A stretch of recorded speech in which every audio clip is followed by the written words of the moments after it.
Irmãos, eu pensando no que eu poderia estar compartilhando com os irmãos, estive estudando e eu gosto muito de trabalhar cartas, tanto as cartas paulinas quanto as cartas gerais, porque as cartas elas nos dão doutrina, elas nos direcionam teologicamente. Então, eu gostaria de pensar com os irmãos essa noite sobre alguns dos aspectos das práticas que nós precisamos ter enquanto cristãos.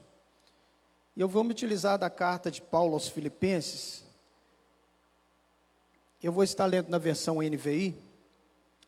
Filipenses capítulo 4, nós vamos do versículo 4 até o 9.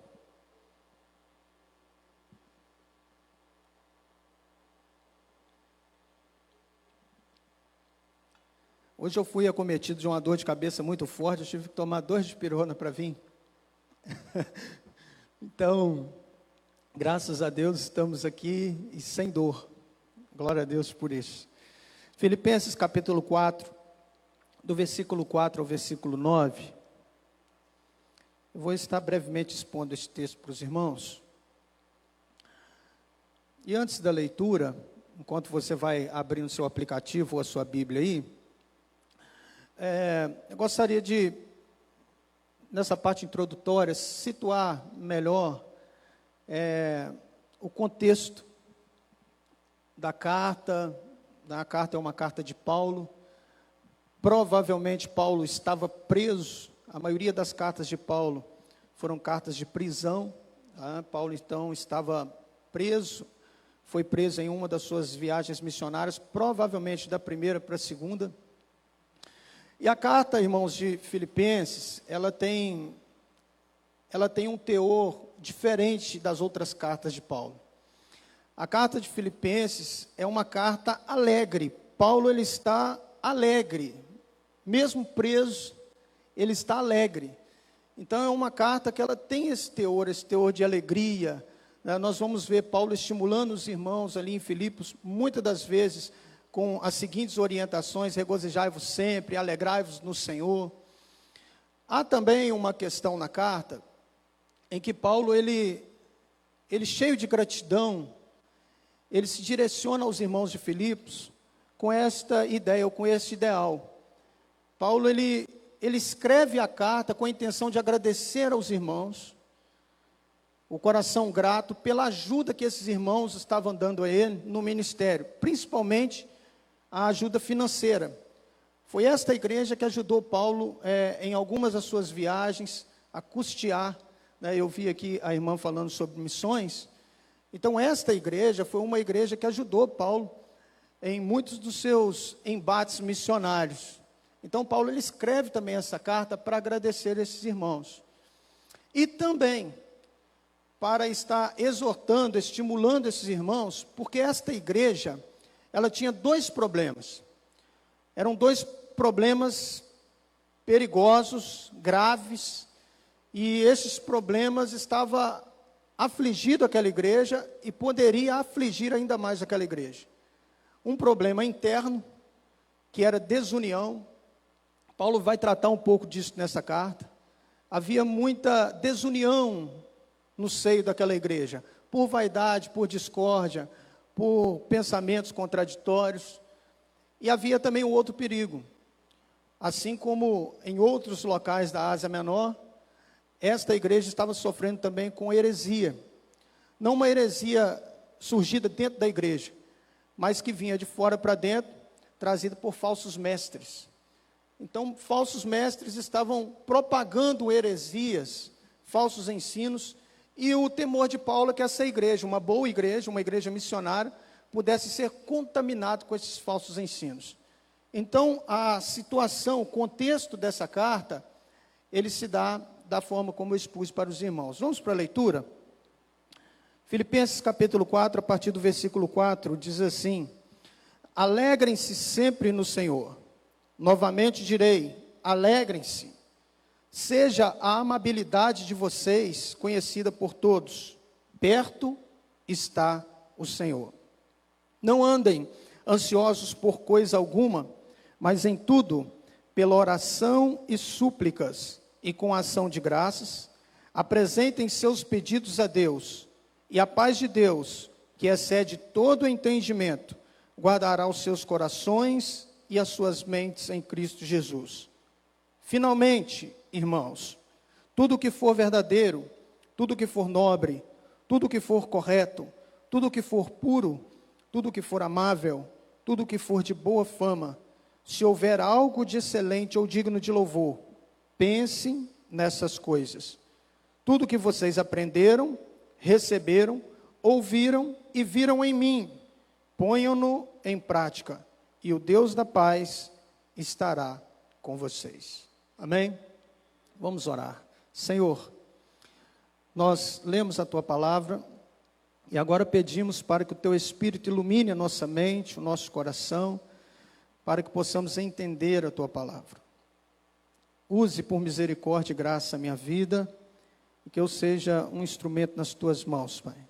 É o que nós te rogamos, no nome do nosso Senhor Jesus Cristo. Amém. Queridos, a carta, como eu disse, ela tem um teor alegre, apesar das circunstâncias. E isso já nos mostra que nós, os cristãos, ou os crentes, ou aqueles que creem em Jesus, eles não vivem mediante as circunstâncias. Nós vivemos por fé. Paulo, se direcionando à igreja de Roma, ele vai, inclusive, se utilizar dessas palavras: o justo viverá pela fé. E o texto ele começa com uma palavra de estímulo. Paulo ele vai dizer: alegrem-se sempre. Portanto, a alegria do cristão, ela não é circunstancial. A alegria do cristão, ela não está atrelada àquilo que nós estamos vivendo, no sentido físico, as intempéries da vida, as dificuldades, ou até mesmo as alegrias. O cristão, ele não vive emocionado, apesar de ser um ser que se emociona. O cristão, ele vive por fé. Então, Paulo, ele vai estimular aquela igreja a se alegrar, e se alegrar sempre no Senhor. Portanto, o motivo da nossa alegria não são as circunstâncias. É isso que Paulo está expondo para aquela igreja. O motivo da nossa alegria é o Senhor. Nós somos estimulados a nos alegrarmos no Senhor. Nós somos estimulados a vivermos uma vida de acordo com aquilo que Deus tem ministrado aos nossos corações. Então, alegrem-se sempre. É uma ideia de que a nossa esperança não está nas circunstâncias, está em Cristo. A motivação da nossa alegria é uma motivação sobrenatural. É Cristo. É interessante que as pessoas elas não entendem, por vezes, a alegria do cristão. Porque aquele que não crê, é muito difícil com que a pessoa venha assimilar a ideia de alegria, mesmo em circunstâncias adversas. E a maioria das vezes que Paulo vai estimular as igrejas que ele pastoreava, ainda que em cartas, a maioria das vezes que Paulo vai estimular os irmãos a se alegrar no Senhor, Paulo estava vivendo em circunstância adversa. Paulo estava, na maioria das suas cartas, em prisão. Paulo ele estava passando por sérias perseguições e as igrejas nas quais ele escrevia também estavam passando por perseguição. Também estavam passando por dificuldade. Deste domingo, eu ministrei na carta dos Colossenses, na igreja que eu pastoreio. Paulo também estava em prisão, Paulo também estava passando por dificuldade. E Paulo, mais uma vez, exorta aos irmãos, se alegrem no Senhor. É tão viva esta ideia, presente nessa carta, e que nós devemos ter em mente, que nós precisamos nos alegrar no Senhor, independentemente das circunstâncias, se o seu bolso está cheio, se o seu bolso está vazio, se a enfermidade bateu na porta, se está com saúde, independentemente da circunstância, nós precisamos nos alegrar no Senhor. É tão nítido isso nessa carta, que Paulo ele vai frisar novamente no versículo 4.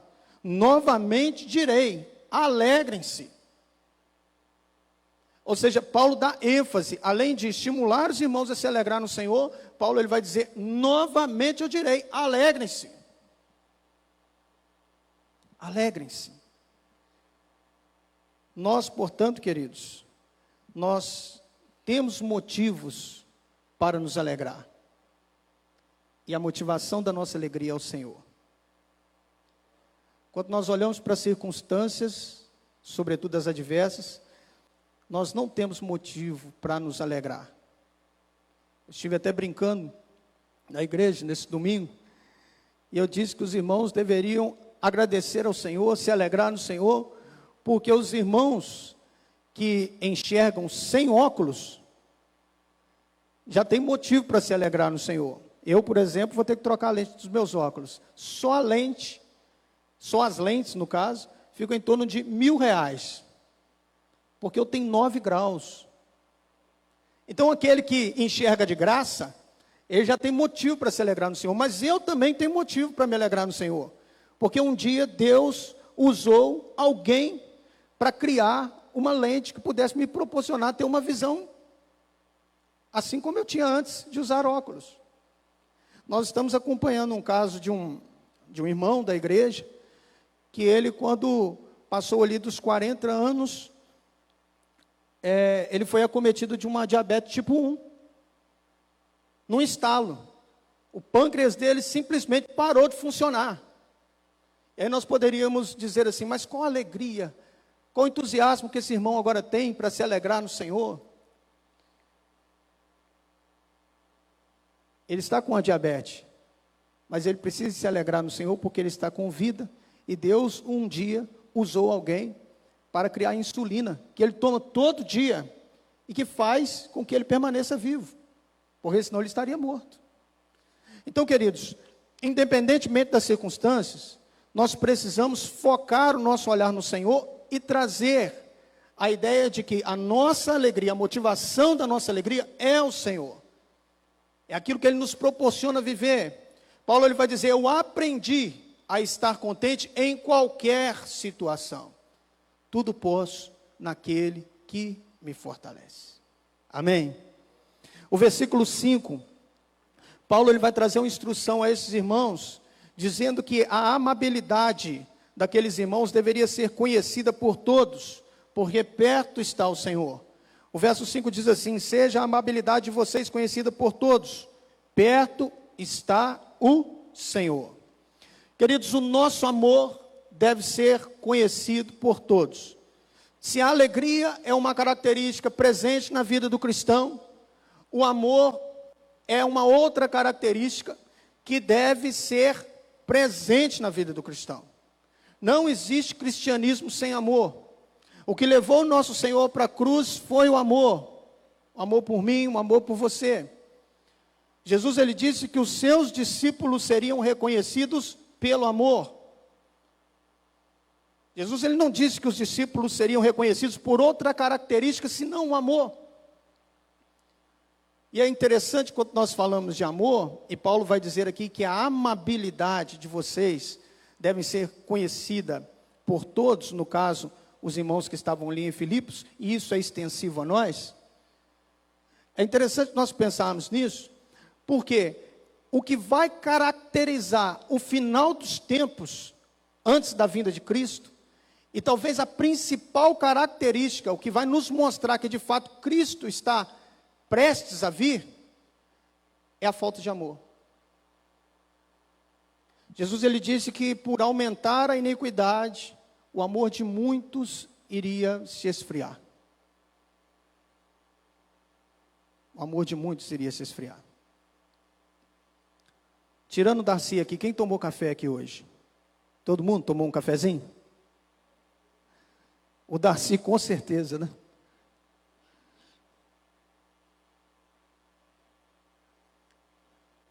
A gente só consegue esfriar o café, irmãos, porque outrora ele teve quente. A gente geralmente dá uma esfriada no café para a gente tomar. Por quê? Ele esteve quente.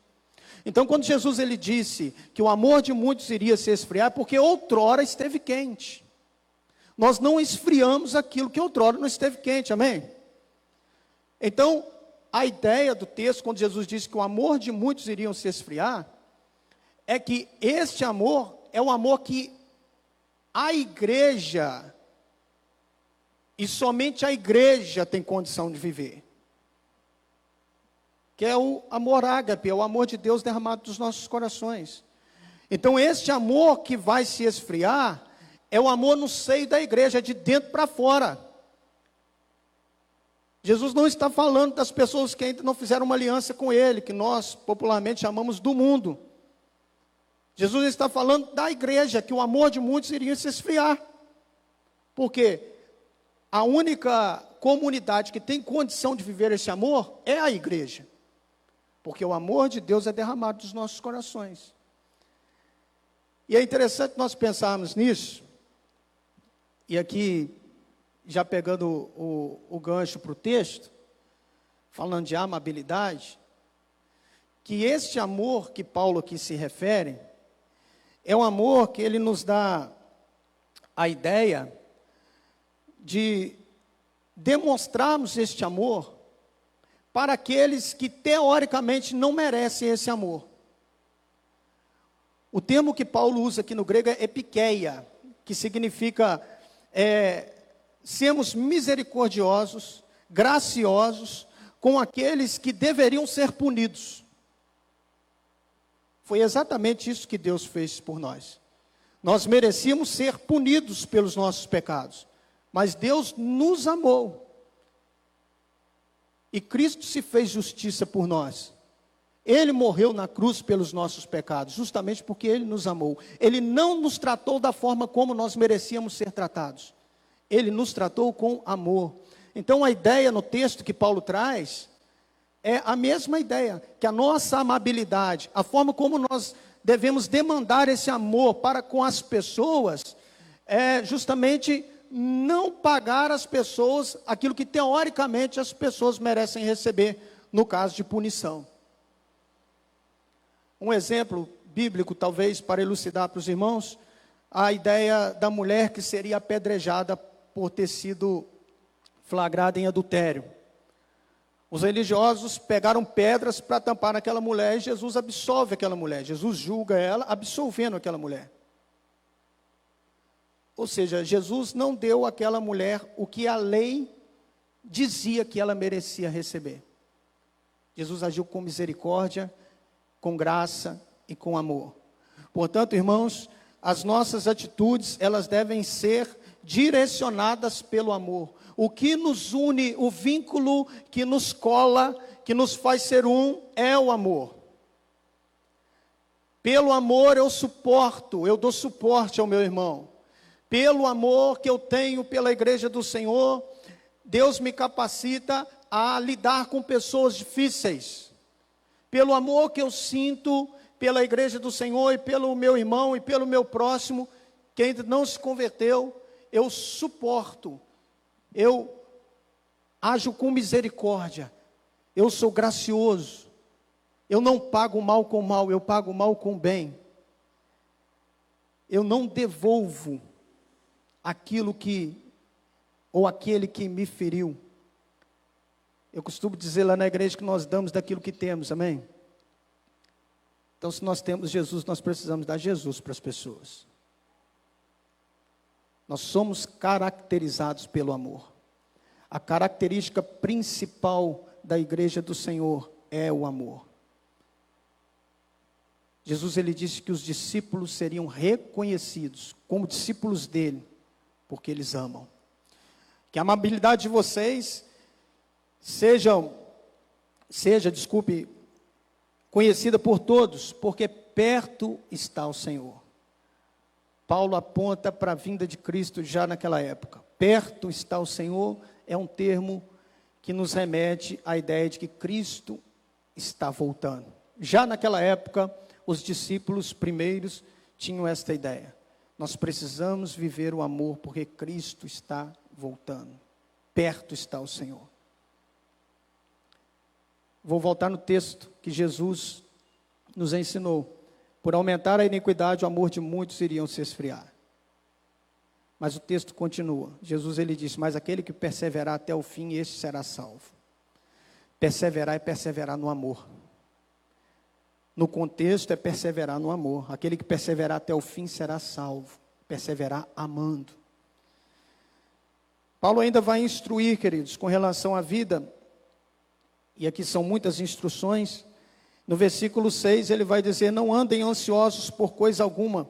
Portanto ele vai dizer que nós devemos nos alegrar, que a nossa amabilidade deve ser conhecida por todos, e agora nós não podemos viver de forma ansiosa. É bom abrir um parêntese. A ansiedade que Paulo trata neste texto é uma ansiedade, pelas coisas desta vida, pelas circunstâncias dessa vida. Porque nós usamos a mesma palavra para outra situação. Por exemplo, existe a ansiedade, que é uma doença psicossomática, que inclusive eu sofro com ela. Graças a Deus não preciso me medicar. Eu consigo, pela misericórdia de Deus, controlar os meus impulsos, os meus gatilhos, né? Então nós precisamos fazer essa separação. A ansiedade, a doença psicossomática, ela precisa, por vezes, de um tratamento, de um acompanhamento médico, e não há problema nenhum nisso.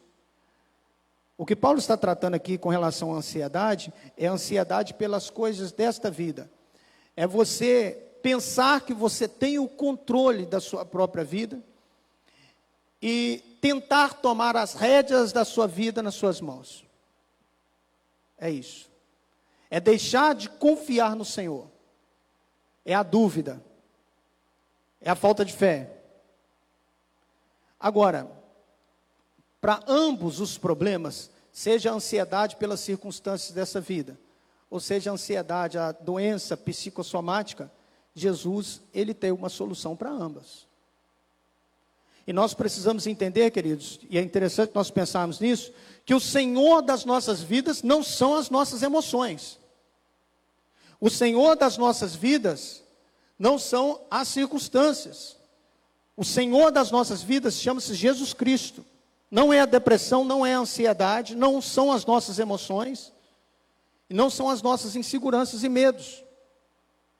Existe um Senhor sobre as nossas vidas. Então o que Paulo está aqui conclamando os irmãos e estimulando os irmãos é depositar inteiramente a sua confiança no Senhor. É descansar. É deixar Deus tomar as rédeas das nossas vidas.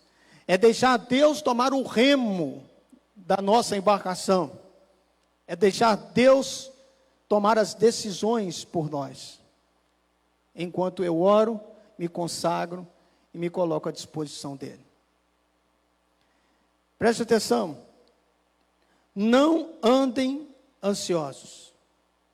Andar no estilo de vida, né? É como se Paulo estivesse dizendo: não vivam ansiosos. Não andem ansiosos.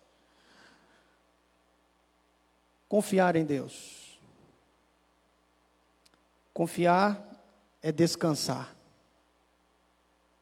Confiar é descansar na certeza de que Deus é aquele que tem cuidado das nossas vidas, irmãos. Ele tem cuidado de nós. Às vezes nós não conseguimos dimensionar, não conseguimos pensar no momento da dificuldade, o porquê, mas nós temos a certeza de que o Deus que não perde o controle de nada, tem cuidado das mínimas coisas das nossas vidas.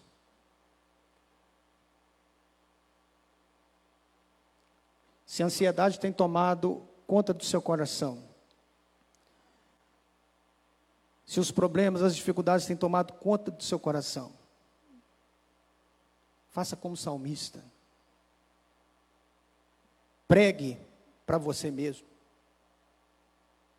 Coloque em prática a fé que Deus já fez brotar no seu coração. E pregue para você mesmo. Faça como o salmista. O salmista pregava para ele mesmo. Por que está abatido a minha alma? Espera em Deus. Irmãos, de vez em quando nós precisamos pregar para nós mesmos. para que a nossa mente, ela encontre lugar de fé e nós possamos reorganizar as nossas emoções, as nossas inquietações, os nossos medos, e nós precisamos trazer à memória aquilo que nos dá esperança. Pregue para você mesmo. Por que está abatido a minha alma? Espere em Deus. Ele tem cuidado de nós, irmãos. Deus, ele não perde o controle de nada. E no versículo 7, o resultado da confiança e do descansar em Deus é desfrutar de plena paz. Paz, no texto, não é ausência de guerra. Paz, no texto, é tranquilidade em meio à guerra.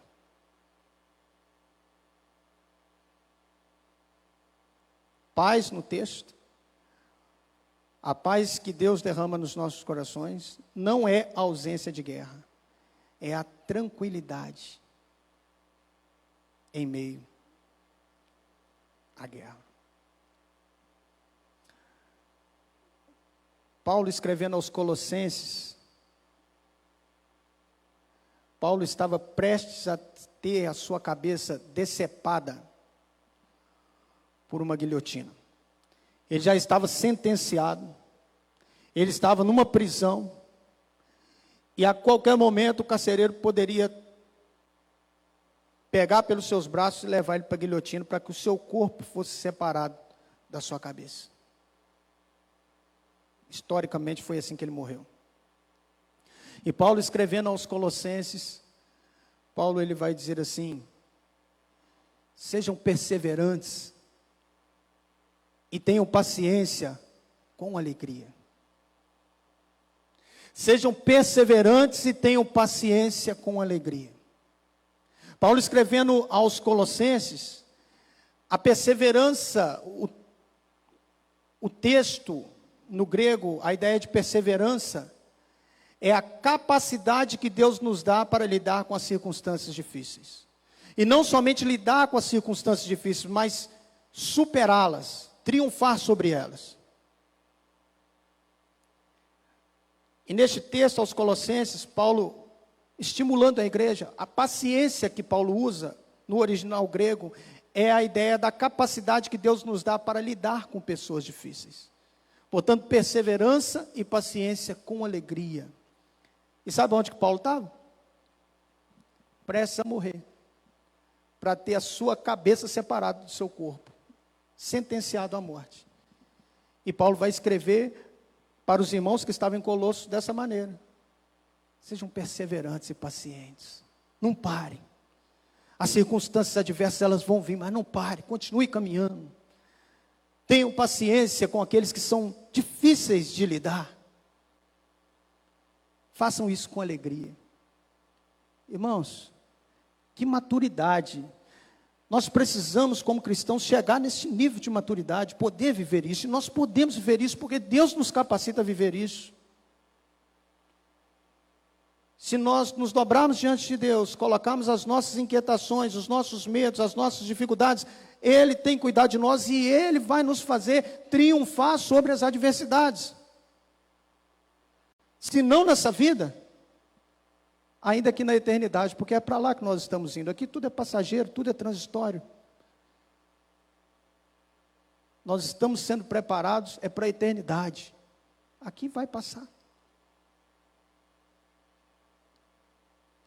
Se não houvesse a promessa de que dos nossos olhos seriam enxugadas todas as lágrimas,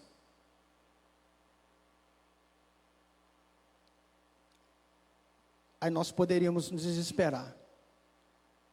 Mas essa promessa só tem sentido porque aqui nesta vida são lágrimas mesmo.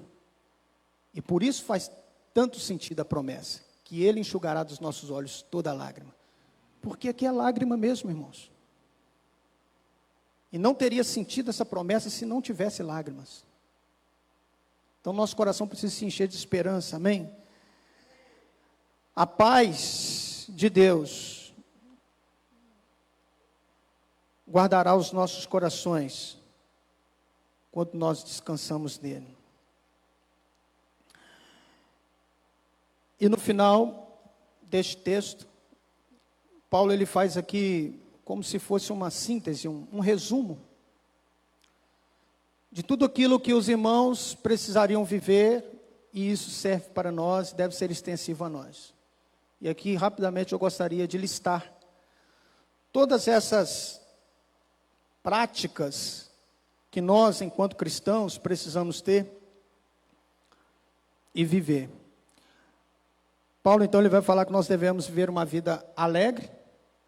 Paulo, ele vai nos dizer no versículo 6, que o nosso amor, ele deve ser conhecido por todos, e que nós não devemos olhar para as circunstâncias dessa vida e ficar ansiosos pelas coisas desta vida.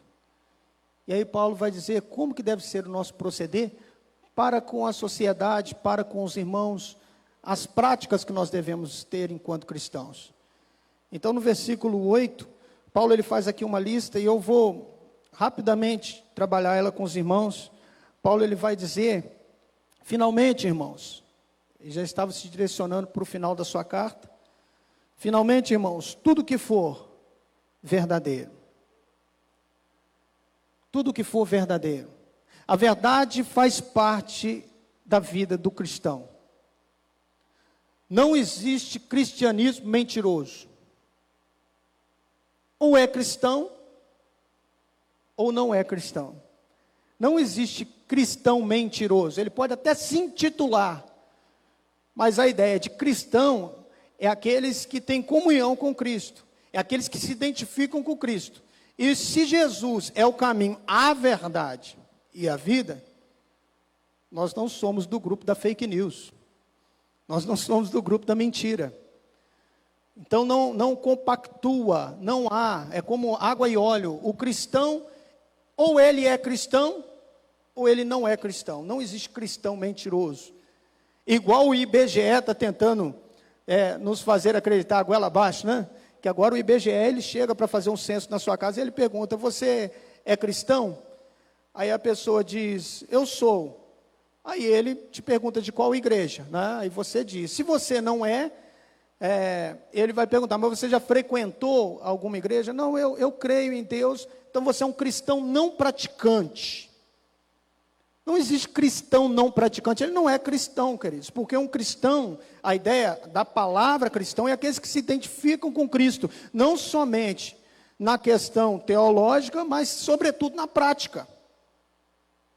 Então eu pratico aquilo que Cristo me ensinou, logo eu sou um cristão. A gente erra, né? Porque ninguém é perfeito, mas nós temos um alvo, sermos imitadores de Cristo. Então, Paulo ele vai dizer, tudo que for verdadeiro, deve fazer parte da vida de vocês. Tudo que for nobre, a ideia aqui é que nós não podemos viver uma vida medíocre, na superficialidade. Nós devemos viver uma vida acima da média, procurando as coisas profundas, as coisas nobres, as coisas dignas, as coisas sérias. O cristão, ele não é chamado para viver na mediocridade. Jesus, ele disse que a nossa justiça precisa exceder a dos fariseus e a dos publicanos. Se a nossa justiça não exceder a da normalidade, irmãos, nós não estamos fazendo diferença. Portanto, o cristão, ele não pode ser medíocre, mediano. Nós precisamos viver uma vida acima da média. Foi para isso que nós fomos chamados. Tudo que for correto, correto que é justo, é andar corretamente diante de Deus e diante dos homens. Nós precisamos andar corretamente diante de Deus e diante dos homens. Tudo que for correto, justo. Tudo que for puro, aqui é a ideia de sermos moralmente puros, livres de manchas. Livres de manchas. Uma mente pura não pensa em coisas imorais. Nós devemos ter a mente de Cristo. Nós devemos buscar em Deus ter a mente de Cristo. Tudo que for amável, é o que suscita amor, né? Eu já falei sobre o amor. Tudo que for de boa fama, falar bem, falar daquilo que presta. E é uma coisa que nós precisamos exercitar sempre quando a gente for falar. Será que o que eu vou falar, Deus pode ouvir? Queridos, se nós fizéssemos essa pergunta sempre quando nós fôssemos falar alguma coisa, talvez nós pecaríamos menos. Será que o que eu vou falar, Deus pode ouvir? Pense nisso. Então, tudo que for de boa fama, tudo que for excelente e digno de elogios, nós precisamos ser propagadores de boas notícias. Nós precisamos ser propagadores de boas novas.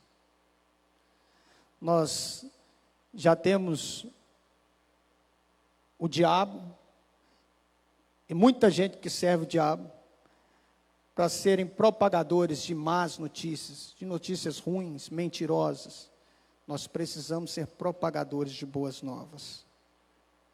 E aí Paulo vai instruir aquela igreja, dizendo, pensem nestas coisas.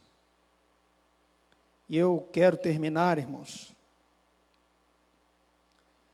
com o versículo 9. O versículo 9 nos estimula a uma grande responsabilidade.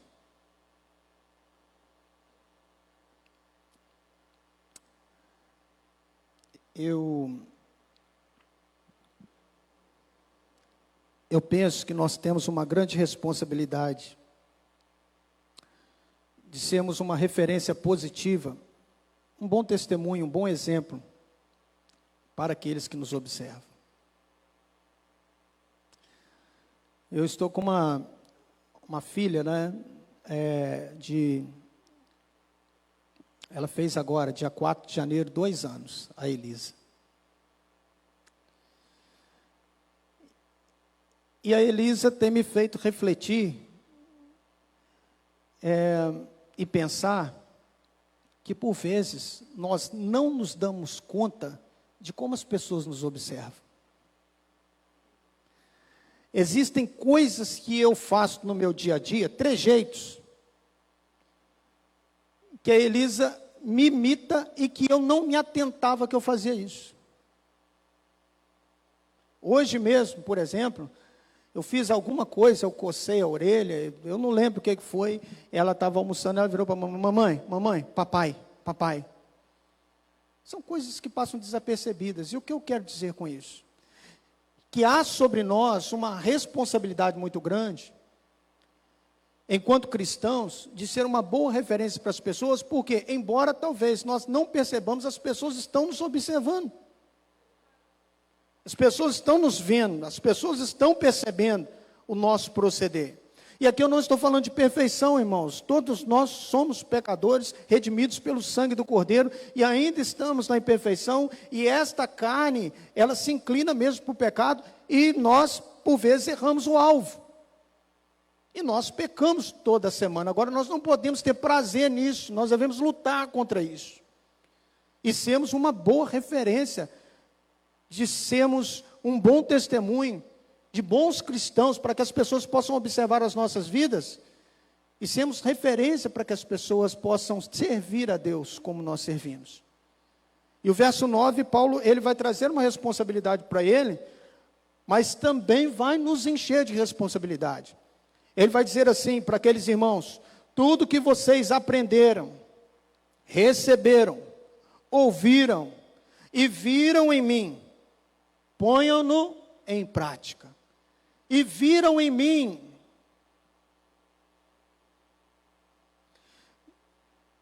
Mateus capítulo 28, verso 19, 20. Jesus ele vai dizer assim, todo poder me foi dado nos céus e na terra. Por isso vão e façam discípulos de todas as nações, batizando-os em nome do Pai, do Filho e do Espírito Santo. A ênfase desse texto, A chave de interpretação deste texto está aí. Ensinando-os a obedecer a tudo o que eu ordenei a vocês. Por vezes a nossa dificuldade não é ir, não é falar de Jesus. Por vezes a nossa dificuldade não é nem batizar. Em nome do Pai, do Filho e do Espírito Santo. A maior dificuldade que nós, enquanto igreja, encontramos é ensinar as pessoas a obedecerem a Deus. Porque para mim ensinar as pessoas a obedecerem a Deus, eu preciso estar obedecendo. Eu preciso ser uma referência positiva. Então, fazer discípulo não é pregar o Evangelho. Pregar o Evangelho é a primeira parte de se fazer um discípulo. Você prega o Evangelho, a pessoa aceita Cristo, como demonstração da sua fé, ela é batizada. Uma demonstração interna da sua fé, um símbolo externo é o batismo. E agora, ela é discipulada. Como? Por aquele que ganhou ou por outra pessoa que vai ensinar esta pessoa a obedecer. E como que eu ensino a obedecer? Obedecendo. É o que Paulo está dizendo aqui. Paulo ele vai dizer para aquela igreja, tudo que vocês aprenderam, tudo que vocês receberam, que vocês ouviram e viram em mim, como eu obedeci a Cristo, como eu vivia para Cristo, vocês também devem viver, é isso que Paulo está dizendo. E aí Paulo vai dizer, ponham em prática, a ênfase do Evangelho não é o quanto nós conhecemos de Deus. A ênfase do Evangelho é quanto eu coloco em prática daquilo que eu conheço de Deus. Vou repetir. A ênfase do Evangelho não é quanto eu conheço. A ênfase do Evangelho é quanto eu coloco em prática daquilo que eu conheço. Então eu queria, ou quero, no caso, terminar, irmãos, com este ideal, depois de tudo que nós aprendemos, todas as características que nós precisamos colocar em prática. A gente só vai ter o resultado de tudo o que nós ouvimos aqui, se ao sairmos daqui nós colocarmos em prática. Porque senão é mais um culto, é mais uma pregação de um pastor que para vocês hoje é novidade, primeira vez que eu prego aqui. Mas nós só vamos saber se nós tivemos sucesso no bom sentido da palavra, sobre aquilo que nós ouvimos, se o resultado for a prática. Então Paulo, ele vai terminar esta perícope, dizendo, tudo que vocês aprenderam, receberam, ouviram e viram em mim, põe agora em prática, pratique. Vocês não estarão sozinhos. Ele vai dizer, o Deus de paz estará com vocês. Quem nos capacita é Deus, irmãos. Nosso braço, a nossa força, os nossos pés, eles são incapazes. Nós não vamos.